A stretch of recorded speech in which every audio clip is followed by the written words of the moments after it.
வணக்கம்.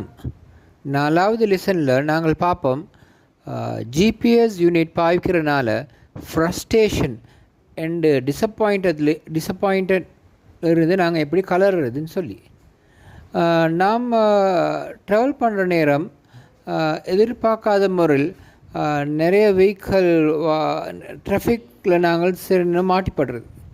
இந்த நேரம் நாம் எங்களோட டைமுக்கு போகிற இடத்துக்கு போக முடியாமல் நாங்கள் ரொம்ப ஃப்ரஸ்ட்ரேஷன் படுறது, தடமாறுறது. அதே மாதிரி அங்கே இருந்து நம்ம எதிர்பார்க்குற மக்களும் என்ன செய்வாங்கன்னு சொன்னால் சம்டைம்ஸ் அவங்களும் ஃப்ரஸ்ட்ரேஷன் பண்ணுவாங்க, டிசப்பாயிண்ட் ஆவாங்க. அப்போ இது சம்டைம்ஸ் எங்களுக்கு ப்ரூஃப் பண்ணுறதுக்கு ஒரு முறை இல்லாமல் இருக்கும், நிரூபிக்கிறதுக்கு ஒரு முறை இல்லாமல் இருக்கும். அது நமக்கு இந்த ஜிபிஎஸ் டிவைஸ் யூஸ் பண்ணுறதுனால அது மூலமாக அந்த இடத்துல எவ்வளோ